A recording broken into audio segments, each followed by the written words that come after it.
জলহস্তি জলো তোর বাপে জলো তোর বাপে হস্তি তোর দাতা মা বাপে মিলে জলহস্তি। ওরে জলহস্তি তুই পুকুরে ঝাঁপ দিলে তো পুকুরে পানি সব আকাশে যাবে রে। তোর বাপে দিলেও যাইব, তোর চাচা দিলেও যাইব, 14 গোষ্ঠী দিলেও যাইব জলহস্তি পরিবারের ঘরে পরিবার ফিক্কাবার মতো করে। জলো জলো জলো তোর বাপে তোর চাচা জলহস্তি, তোর বাপে তোর চাচা জল। তুই নিজে ভোট খা, আমগো বাপে কেন জলহস্তি হবে?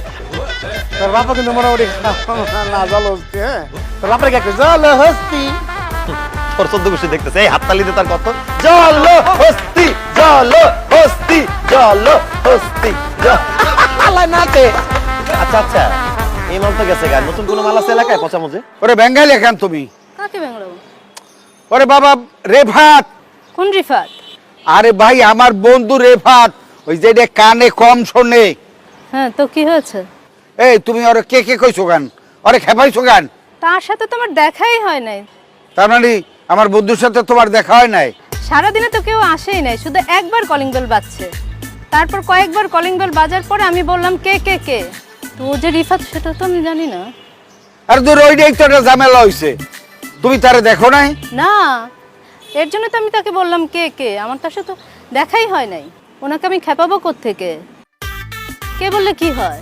এই মহল্লা সবাই পোলাবান টোলাবান যেখানে আছে ওরে দেখলেই ওই কে কে কে এই কইয়ে সেটাই। আর ও অন্য কিছু শোনে না, যেহেতু কানে শোনে না, ওই কে কে কইলে এই যে ঠিকই শোনে বা বোঝে যে ওরে সেটাইতে আছে। এখন তোমার ব্যাপারে যাইয়ে তো কইলো যে তুমি ওরে সেটাইছো, আর তুমি কও যে তোমার লাগে দেখাই হয় নাই।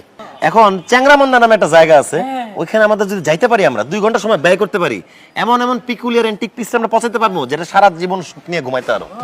কসকিও চ্যাংরামন্দা কোন বেটা হংকং যাবো বেটা চেতানোর জন্য। একদম, তাহলে কিন্তু আমরা যামু যামু প্রয়োজনে 2 বেলা না খায় থাকবে। ঠিক আছে, না খায় থাকা লাগবে না, খাওয়া দাওয়া ম্যানেজ করা হয়ে যাবো, যেহেতু পোলাপান এখানে আছে ওরা একটা সাপোর্ট দিব, আমরা মন মতো পৌঁছাতে পারবো, এটা হলো আসল কথা।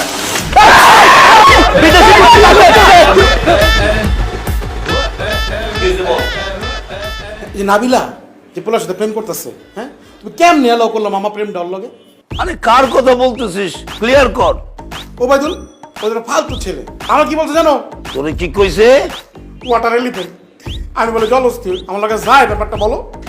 জলহস্তি কইছে? আচ্ছা তোরে জলহস্তি কইবে না কেন? তুই কি নিজের দিকে আয়নায় দেখছিস? তুই কি, তুই যখন হাঁটিস মনে হয় পুরো একটা জলহস্তি হেঁটে হেঁটে যাচ্ছে। কেন জলহস্তি বলবে না? কিরকম খাস তুই জানিস? তোর ধারণা আছে? তুই 3 গুণ খাস, সাপ আর তাই খাস। ও ভাব খাওয়ার ধরন কি, মানুষের খাবার না, বলে রাক্ষস খাইতেছে। বলো বলো আজকে আমার জলস্থি বলতে, কালকে তোমার কি বলবো জানো? বান্দর তোমার লগে বিষয়ে কোনো কথা বলবো না, আমি নাবিলার সাথে 1-to-1 কথা বলবো। তার নাবিলার ডাকি, নাবিলা হ্যাঁ নাবিলা, খালি বেশি কথা। কি হয়েছে তোমরা এরকম চিল্লাচিল্লি করতেছো কেন? ওবায়দুল ওবায়দুল কি করছে? কি করে নাই আমারে কয়, আমি বলে ওয়াটার এলিফেন্ট। আমার কোন দিক দিয়ে আমার জলস্থির মতো লাগে? কি ওয়াটার এলিফ্যান্ট? হ্যাঁ জলস্থি। ঠিক করে তো বলতেও পারোস না, এটা ওয়াটার এলিফ্যান্ট না, জলহস্তি হচ্ছে হিপ্পো। যাই হোক শোন, তুই ওর হবু শালা দুষ্টামি করে বলছে, এটা তো সিরিয়াসলি নেওয়ার কি আছে? এত পার্সোনালি নিচ্ছিস কেন তুই? ফান করে বললো কেন আমাকে, সে ওয়াটার এলিফেন্ট বলবে?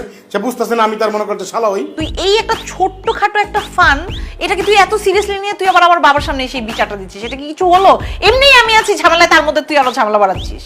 ফান করে বলছে, এটাকে ফান ভাবে নাও না। আমি তো ফান নিতে পারতাছি না, তুই তার বলবি আমাকে যে সে ওয়াটার মানে কি অন্য কিছু বলে, মানে এই সমস্ত Water elephant? হ্যাঁ এটাই ঠিক আছে ইংলিশে বুঝতেছে, আমার সমস্যা নাই।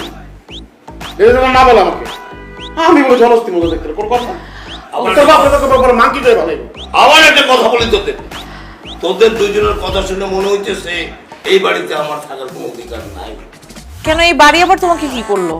তুই তুই এমন জায়গায় সম্পর্ক করতে চাচ্ছিস একজন ইফতিজার, একজন শয়তান, একজন বদমাইশ, যে লোককে ইনসাল্ট করে, অপমান করে, আর তোকে জলস্থি বলে। শুধু তোকে কেন, আমার বন্ধু মিজানকে বলে কি ফরেন ডগ, মানে কুত্তা। হ্যাঁ, আর আমার মানে কুত্তা, ফরেন ডগ, আরো যে পশু পাখি আছে সব নাম ধরে ডাকে। তার মানে পুরোটা একটা চিড়িয়াখানা, এটা চিড়িয়াখানার মধ্যে আমরা আছি। হয়েছে, অসুবিধা নাই, বুঝছি। আমার তো আজকে মনে করে জলস্থি কইছে, সমস্যা নাই, তোমার কয়দিন পরে বুইরা বান্দর পেবো। শোনো, সব নষ্টের মূল কিন্তু তুমি এসে এখন বাবাকে চেতে দিত, আমি কিন্তু আসল কথা কইছি, এরপর তোমার বান্দর বান্দর বুঝছো? হ্যাঁ, আমার জল আসতে গেছে তো তোমার বান্দর কথা তুই একটু বাবা তুমি এত কিছু কানে নিও না এই তো। ছেলেটা বাড়ির ভিতরে এত যন্ত্রণা দিচ্ছে, সমাজকে যন্ত্রণা দিচ্ছে, মানুষকে যন্ত্রণা দিচ্ছে, তার সঙ্গে কোনো সম্পর্ক হতে পারে না। উফ, আমি এমনি তোমরা দুজন মিলে আমাকে বিরক্ত করতেছো, যত সব। ও চলে যাইতেছো, যাও, জল অস্থি ঠিক হয়ে যাও। আর তোমারও বলি, মেয়ে আমার, ঠিক জায়গায় হাত দাও, ঠিক জায়গায়। উল্টো পাল্টা সম্পর্ক করলে আমি মেনে নেব না।